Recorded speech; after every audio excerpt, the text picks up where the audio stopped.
শোন, তোরা এখন থেকে আমার এখানে থাকবি আর আমার সাথে চাষ করবি, স্ট্রবেরি, ভুট্টা এসব। আর প্রতিদিন একটা করে মুরগি খেতে দিব। কি, খুশি তো? জি মামা, অনেক খুশি। তাহলে এখন থেকে কাজ শুরু কর। সন্ধ্যা হয়ে আসছে, কাঠ দিয়ে আগুন জ্বালা।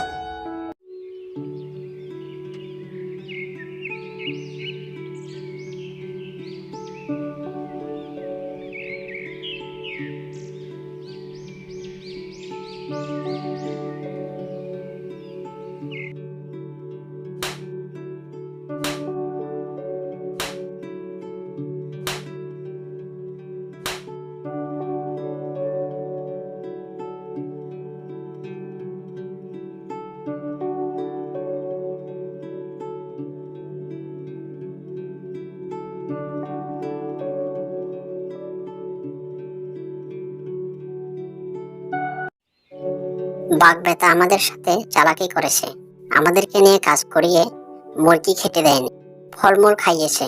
আমরা কি ফলমূল খাওয়া প্রাণী? বোকা পেয়েছে আমাদের। বাঘের সব মুরগি খেয়ে পালিয়ে যাব। একটা বুদ্ধি করি, আমি গিয়ে বাঘের পায়ে কামড় দিব, তখন সে আমাকে তাড়া করবে আর তোমরা সে সুযোগে মুরগি নিয়ে পালিয়ে যাবে। আমি পরে গিয়ে তোমাদের সাথে যোগ দিব। দারুণ বুদ্ধি। এবার বাঘবেতা বুঝবে কে বেশি চালাক।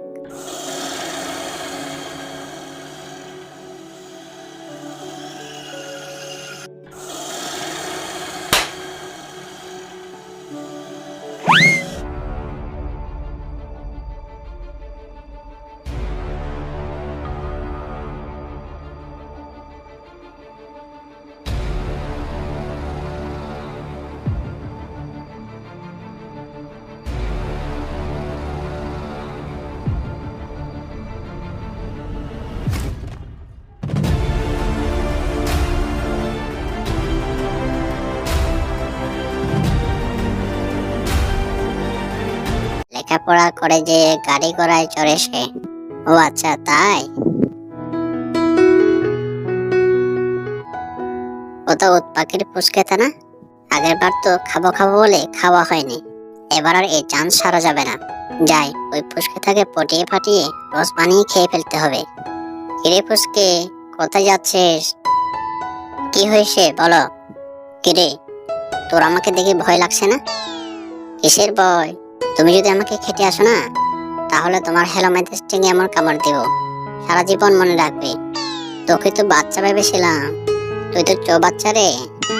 যাই হোক, একে আর সারা যাবে না, একে পটিয়ে রোজ বানিয়ে খেতে হবে। অনেকদিন তো উট পাখির মাংস খাওয়া হয়নি, আগে দেখে নেই ওর বাপটা কোথায় আসে। কি হে শিয়াল মাস্টার, এদিকে কি মনে করে? শয়তানের নাম মুখে না নিতেই হাজির।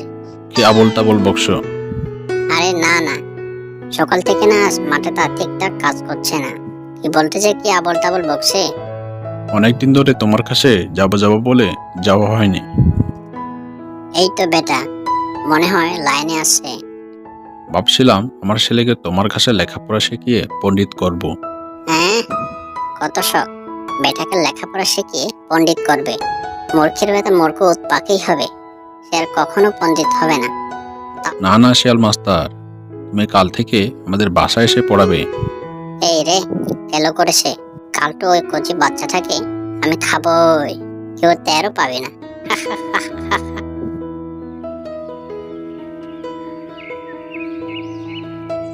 কই গো গিন্নি, বেলা হয়ে গেল, শিয়াল মাস্টার তো এখনো এলো না। এই তো বলতে না বলতে এসে গেল। এই বাবা গুল্লু, এদিকে আয় বাবা। কি হয়েছে বলো। লেখাপড়া শিখে কি হবে? লেখাপড়া শিখলে গাড়ি ঘোড়ায় চড়া যায়? আমি গাড়ি চড়বো, আমি গাড়ি চড়বো। আগে তো তোমাকে লেখাপড়া শিখতে হবে। আমি লেখাপড়া শিখবো, আমি যা বলবো তুমি তাই বলবে। বলো অ, অ, আ, আ, রস্বই, রস্বই, চন্দ্রবিন্দু চাঁদ, চন্দ্রবিন্দু চাঁদ। আজ এতটুকু, কাল আবার শুরু করব। বলো এক, এক, দুই, দুই, তিন, তিন, 10, 10। ছেলেটা তো লেখাপড়া করছে, এই সুযোগে আমরা একটু জলে কাদা ভিজিয়ে আসি। আয় এদিকে আয়, তোকে আজ কর্মর করে চিবিয়ে খাবো। ও শিয়াল মামা, আমাকে ছেড়ে দাও। তোকে অনেকদিন ধরে খাবো খাবো বলে সুযোগ করছিলাম, এবার কোথায় পালাবি? তোকে আজ রোস্ট বানিয়ে খাবো।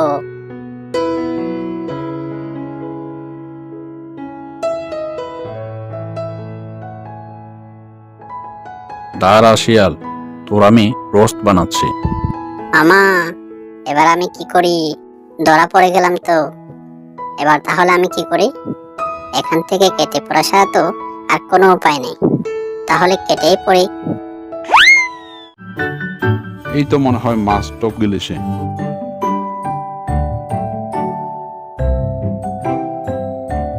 আজকে তো অনেক বড় মাছ উঠেছে। যাই, আজকে আর মাছ ধরবো না, একটাতেই পেট ভরে যাবে আজকে।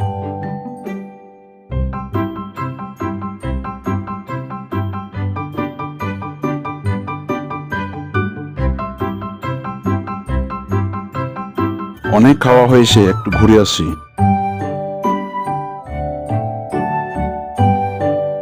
হ্যাঁ, কালকে মাছের ঝোল রেঁধেছিলাম, আজকে মাছ ভাজা খাচ্ছি, বেশ ভালোই হয়েছে।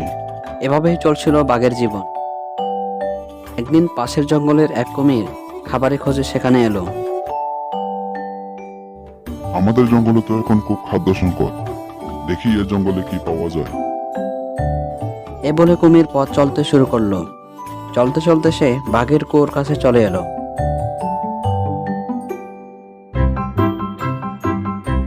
আরে এটা কি?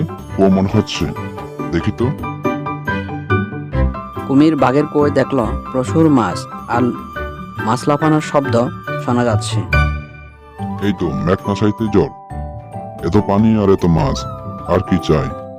এই বলে কুমির কুয়োতে নেমে পড়লো আর কিছু মাছ খেলো। পরের দিন সকালে বাঘ এলো মাছ ধরতে আর বড়শি ফেললো কই, আর বড়শিতে মাছ বাঁধলেই কুমির তা ছাড়িয়ে নিল।